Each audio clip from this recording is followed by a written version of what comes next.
Alors là, je suis au stand Je peux vous faire goûter quelque du chose? domaine Le Bois des Demoiselles, Benoît et Sophie Lopiteau. Donc c'est à peu près là. Voilà, c'est un domaine qui propose des vins AOC Côte de Provence. Ils sont basés à Draguignan, dans le Var. Et ils sont passés depuis l'année dernière en agriculture biologique.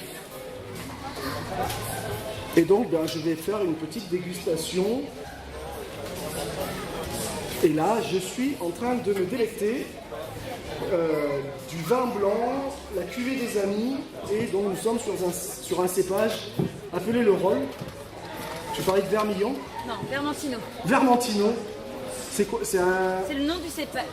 Le Roll, c'est le nom du cépage qu'on communément appelé ici en Provence, mais son nom plus classique, c'est Vermentino. D'accord, très bien. Allez, je goûte.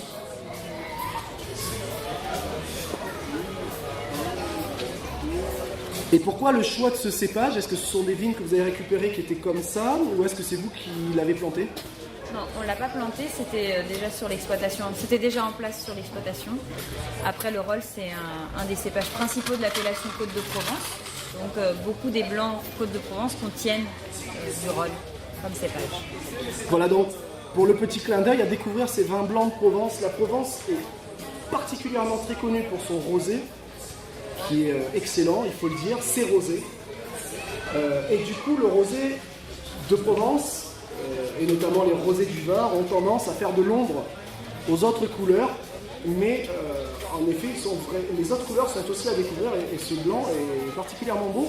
Les caractéristiques du Roll, comment toi tu l'identifies, et pourquoi le choix d'avoir fait un monocépage? Alors les caractéristiques du Roll, ça fait un blanc très fruité. D'un millésime à l'autre, on a des choses assez différentes. On peut avoir des pointes d'agrumes sur certaines années, alors que d'autres fois, on a plus des notes florales, voire même parfois un peu minérales. Donc on a vraiment un cépage qui est assez différent d'un millésime à l'autre. Cette année, il est très fruité. Ouais, particulièrement. Vraiment particulièrement fruité cette année, enfin de 2013. Voilà. Et ça, c'est qu'est-ce qui joue sur le goût? C'est le climat, le sol, c'est... Il y a différentes. Il y a le climat et le sol qui font la typicité de la Provence, puisque un Vermentino dans le Languedoc-Roussillon, ça donnera jamais la même chose qu'un Provence ou en Corse. C'est aussi un cépage qu'on retrouve beaucoup chez les blancs corses. Ça donnera jamais la même chose qu'en Provence. Donc il y a effectivement les conditions déjà naturelles de la région. Et puis ensuite, d'un millésime à l'autre, ça va être les conditions climatiques qui vont changer d'une année à l'autre, qui vont nous permettre d'avoir des variations comme celle-ci. Parce que si j'ai bien suivi, en effet, l'eau va irriguer la vigne, mais trop d'eau, ça peut faire pas assez de sucre. Manque d'eau, ça va pas faire assez de raisin. Comment tu expliques toi un peu cette mécanique pour un néophyte? Eh bien, pour que ça pousse bien, il faut de l'eau, effectivement. Il faut de l'eau, par contre, au bon moment. Donc, il ne faut pas trop d'eau pendant la floraison. S'il pleut pendant qu'on a une fleur, ça ne va pas faire de fruits. Donc, il ne faut pas trop d'eau à cette période-là.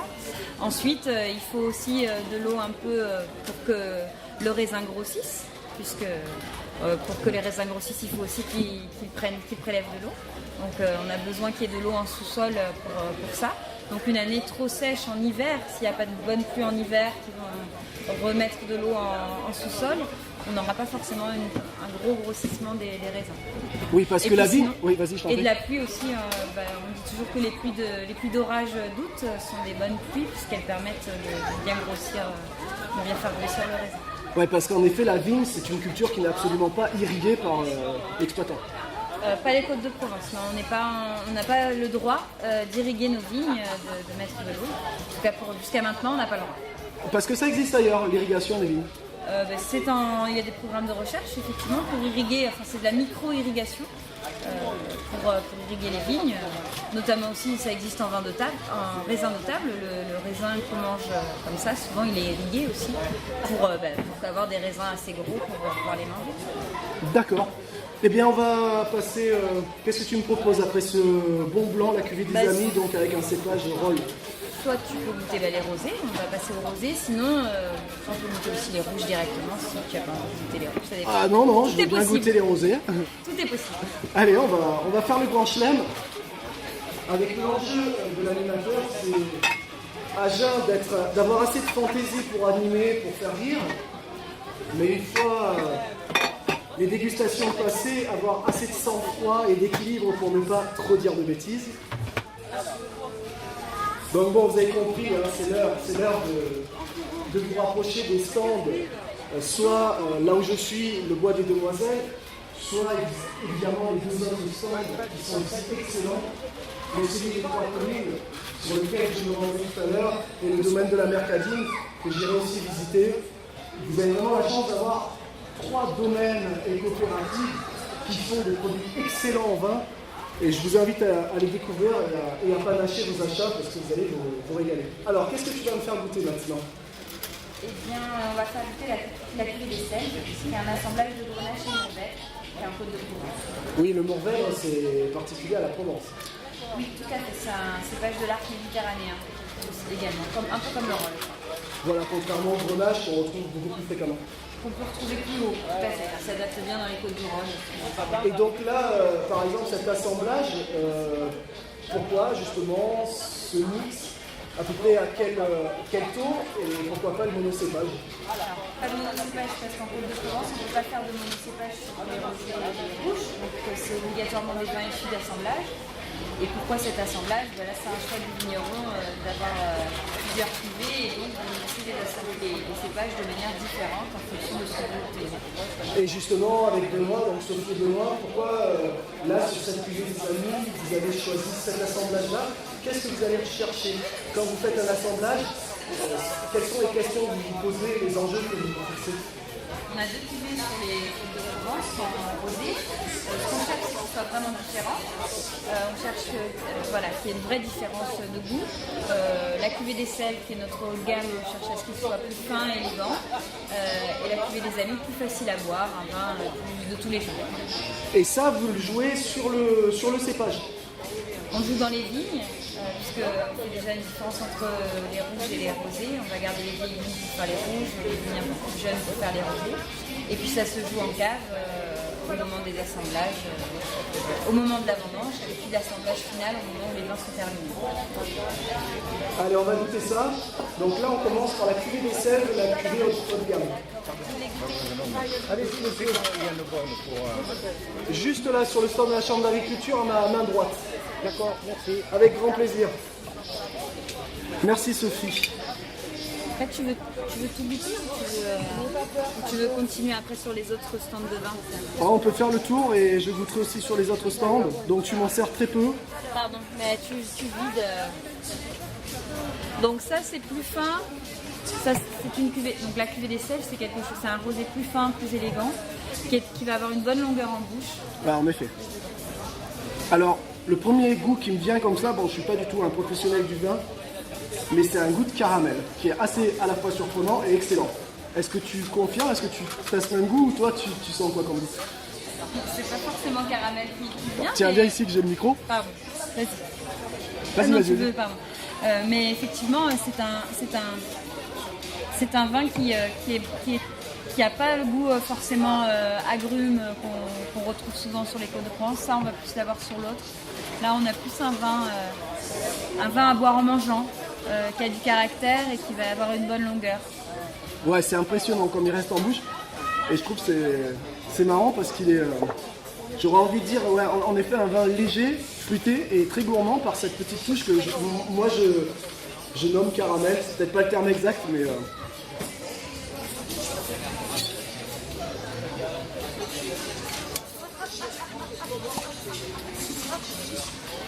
Allez, je vais pas tout boire. Alors, ça m'embête toujours de verser un peu de vin et je sais que vous aussi, mais n'hésitez pas dans les dégustations.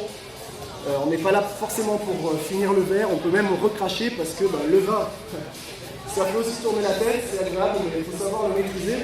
Et quand, là moi par exemple, je voudrais goûter un petit vin pour vous partager ça et puis aussi pour mon plaisir.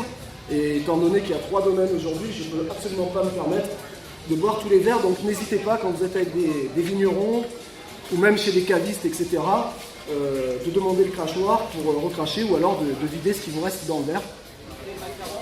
Tiens, parlons rapidement en 2 mots avant d'évoquer ce rosé-là. Pourquoi ces choix de verre justement? Ça c'est intéressant. On va faire le tirage après. Oui, après on vient faire le tirage de la tombola. Pourquoi tu fais ces choix de verre? Qu'est-ce qui est important dans le choix du verre pour quelqu'un amateur qui veut se faire plaisir avec du vin?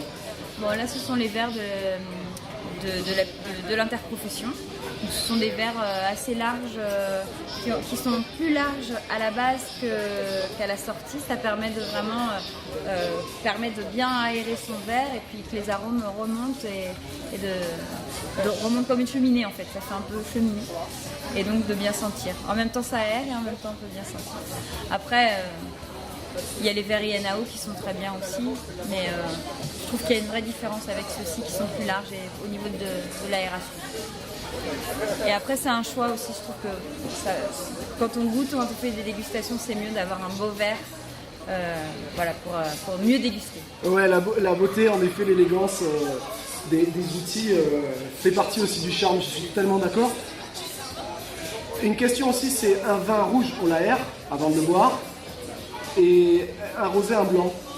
Non, il n'y a pas besoin d'ouvrir la bouteille longtemps avant de passer à table comme un rouge, où c'est vrai que c'est toujours bien de l'ouvrir une demi-heure avant. Il va s'aérer convenablement, le rosé et le blanc, en tout cas en Provence, pour nos vins. Il n'y a pas nécessité à l'ouvrir des heures avant. C'est toujours bien, dans le verre, il va s'aérer simplement en le versant. Là, je trouve un rosé plus minéral que le précédent, on est d'accord? Oui, et puis beaucoup plus explosif, beaucoup de parfums. Voilà.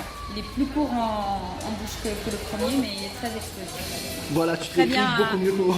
Très bien à prendre à l'apéritif, tout simplement. Ouais, en effet, c'est vrai que le premier se prêtait bien pour accompagner le repas, et celui-là, ouais, pour un apéritif, il va bien.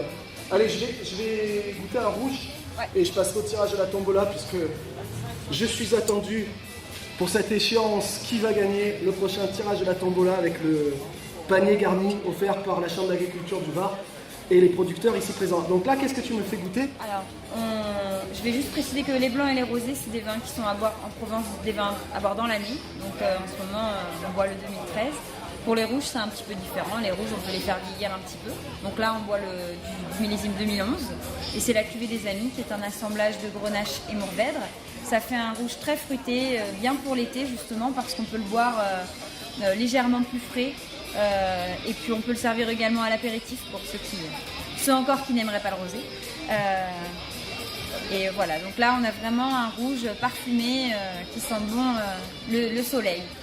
Ouais, carrément, il y a du parfum, il y a ce côté, moi je dis ça pierreux du début, ça comme une, je sais pas, comme une légère âpreté. Âpreté, souvent on l'entend comme quelque chose de négatif, mais là je veux le dire en positif. J'ai l'impression, moi, chaque fois que je bois ce type de vin, de sentir les pierres de Provence. J'entends les cigales avec le soleil qui tape sur la pierre, et en effet le fruité du raisin qui est là. Enfin, c'est ouais. Beaucoup d'arômes de fruits rouges qui restent dans la bouche. Alors ça aussi, des fois ça peut surprendre au début. Certains vont dire oui, mais ils se donnent un style, etc. Ils, c'est au pluriel, hein, pas moi forcément. Autour du vin, on en fait des histoires. Non, non. Moi au début je ne savais pas déguster un vin. Là je commence petit à petit à mieux le sentir. C'est comme toute chose, c'est comme l'oreille musicale. Au début, entendre un do, un mi, un fa, c'est pas évident. Il faut écouter de la musique avec quelqu'un qui connaît, et puis on va reconnaître les notes et on va prendre une nouvelle dimension dans la musique. C'est pareil pour le vin. Voilà, n'hésitez pas à faire comme je fais, à y aller, à poser des questions, à donner vos sensations et à écouter les explications. Et c'est vrai que voilà, moi j'en suis arrivé au premier petit stade de la dégustation qui est agréable, c'est qu'en fonction des vins, je commence doucement à m'imaginer des terroirs et une façon de faire, comme là par exemple, je ressens un vin voilà, un peu plus minéral, très fruité, et ça me donne une image voilà, de calanque, de soleil, où ça cogne bien, et d'un beau raisin avec un joli grain qui fait le fruité. Sophie, merci beaucoup pour ton témoignage. Voilà, nous étions avec Sophie, Benoît et Sophie, de Bois de Demoiselles, vignerons à Draguignan. Voilà, on a aussi Côte de Provence et on a agriculture biologique depuis 2 ans, c'est ça? On est en conversion depuis 2010 et nos premiers millésimes bio sont sur 2013. Ah donc voilà, c'est cette année en fait qu'on déguste la gamme bio. Tout à fait, c'est à partir de cette année que pour de vrai. Allez, merci beaucoup. On va passer au tirage de la tombola et puis on continuera les interviews dans quelques instants après l'apéritif offert par la Chambre d'agriculture.